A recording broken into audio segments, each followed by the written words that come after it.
did the night shift, cleaning the bathrooms also and all that stuff in the petrol station. But so I went to the guy who services my motorcycle. I said, "You need a hand."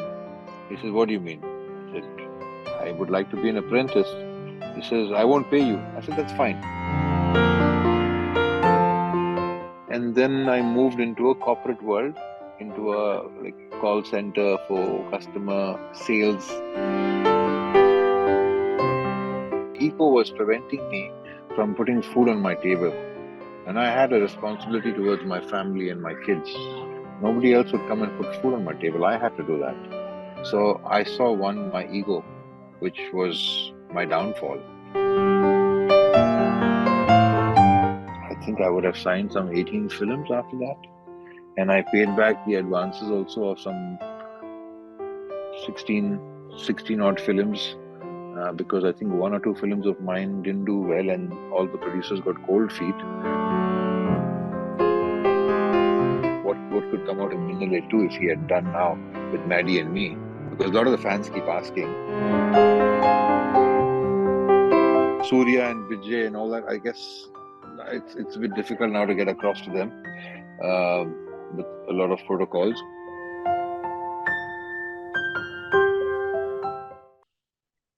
Are you still in touch with some of your colleagues from the industry? Who are you very close? I'm close to most of them. I'm close to JM Ravi, I'm close to Sangeeta, I'm close to Reema, then I'm close to Malvika, then there's Kicha Sudeep, then there's Salman Khan from Bombay I'm in touch with. Then every now and then I just reach out to some of the managers like Singarwel sir, Riaz, my manager, Sharat sir sometimes.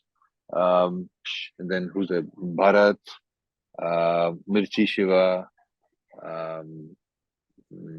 Sham. Then there is,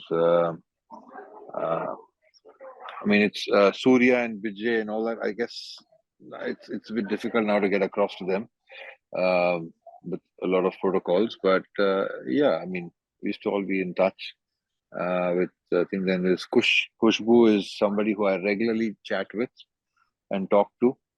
Vijay Kumar, Sujata, JM Ravi's father-in-law.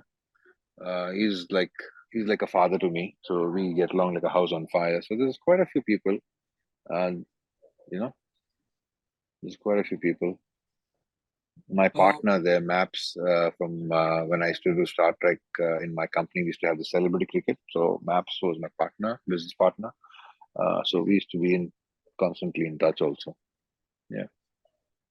Abbas, you also tried your hand at event management, like you mentioned, celebrity cricket league and all of that. So what happened to that? Why did you shut down the entire thing? Things were going well for you, isn't it? Things were going well, but there was a lot of dirty politics being played by certain people, especially, I would say Vishal. A lot of malice, a lot of things. So I came forward with that project because I said it'll be good fun to have a chemistry of all actors together, and some may be in the market, some may not be having a great market, but when you're working together, you have a good rapport system. You never know, one can help the other, and you'll end up getting a movie for the other, and it's a good brotherhood kind of a thing. Because I always thought like cricket is something where Indians love, and having to see the actors play good cricket would be a good marriage. So that's what I had created way back when we started this in 2005 in Dubai, and it did well. And then we carried it forward, and then they made CCL out of it. And CCL also was going to collapse, and they called me and they said, "Can we do something because it's not going to happen?" So I said, "Okay, if you've got the venue, then I'll speak to the few of the teams." And I made Bollywood, and I spoke to Salman Bhai, and I said, "I get me the Bollywood team. We've got the stadium there." And I spoke to Venki sir, I spoke to Kicha, Sudeep, and for Kannada, I said, from each team, I need four players. And I took 4 from Tamil, 4 from Kannada, 4 from Telugu, and we made a South team versus Bollywood to just give the audiences a flair of what's going to come. And that changed the tide. and that's when CCL, which was almost gone and going to shut, it it kind of got revived. But then, yeah, 1 2 years went well, but then there was also politics, and people had their own agendas, which I was unaware of, and I was for me, most important is my name. And when people start pointing fingers at my name, I said, I don't want to waste my time. I had a showdown with all of them, and I told them how I felt from everybody who I've treated like my brothers.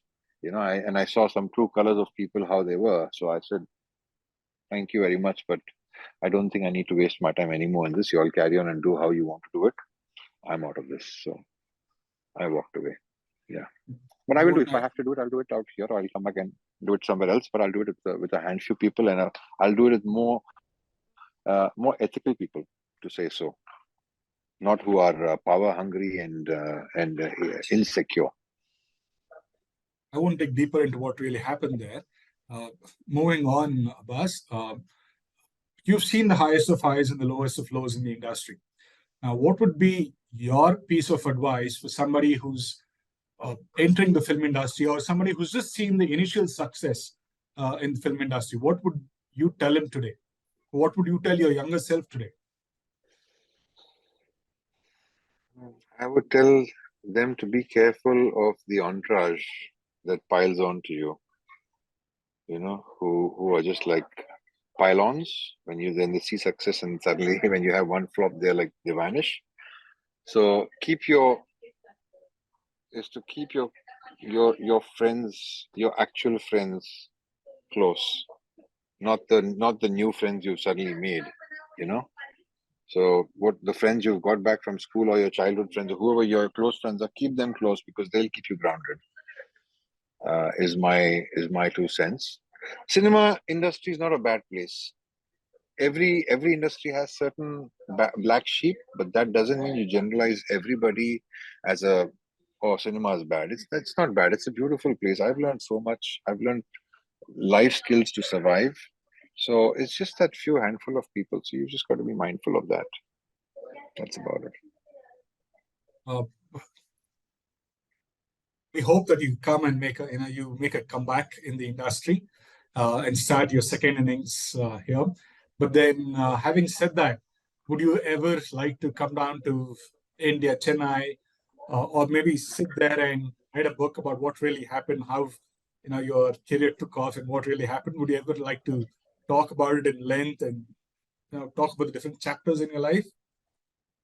I will one day. I mean, I would, because if there is lessons to learn from this, and if somebody can learn certain lessons and help themselves, why not? Because I started off as a teenager. I was a suicidal case.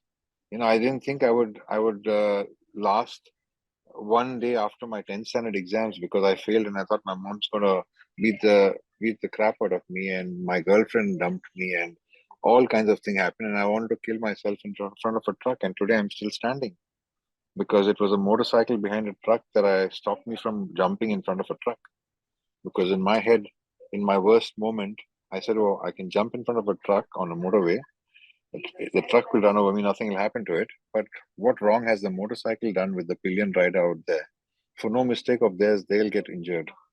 So in my worst moment, I was not thinking about myself, but I was thinking about somebody else, which stopped me from doing that act. And that's why I ride my motorcycle, because that reminds me that my life is a gift and I have to make it purposeful. So there are a lot of life lessons for me, that I've turned my life around from where I was. And, if I can change somebody else's life and just give them hope that today is a bad day, maybe tomorrow sunrise will maybe a better day for you. So if I can be that catalyst to give hope, whether it's through my movies, through a book, or through a chat with me, or through an interview with you, and it makes someone's day and someone's life better, I'm all game for it. A few quick questions and I'll let you go, Abbas. Yeah. What does Abbas Ali miss about Chennai? Oh, I miss my medu vadas. I miss my mini idlis. I miss my I Amravati and Punaswamy food. So yeah, there's a lot I miss. Has Abbas ever regretted for choosing to stay away from the film industry? No, there's no regrets in life. There's no regrets in life. It's always a learning lesson, and no regrets. Who, according to Abbas, is the biggest star in Tamil cinema today? It has to be Rajni, sir. There's no two ways about that. Okay, what about the young guns? Who's your favorite among the young breed of actors in Tamil cinema? I like Shiva Karthikeyan. I like his movies. Yeah, Shiva Karthikeyan is somebody I really enjoy watching his movies. If you were to start all over again in the film industry, would it be Kadal Desam or would it be something else? Kadal Desam, why not? That's something which is special to me, and it's everything that was special. So my co-actors were special, my director was fun, my music, everybody. So yeah, I would start with the same thing. All right, Abbas, we've come to the end of the interview. I really hope that you make a comeback into the industry and do well for yourself. Having said that, I wish you the best for you and your family. Thank you for this opportunity to talk to, for giving us an opportunity to talk to you. Thank you. It was a good interview. I enjoyed it. Thank you, Abbas. Thanks. Nice talking to you. Bye.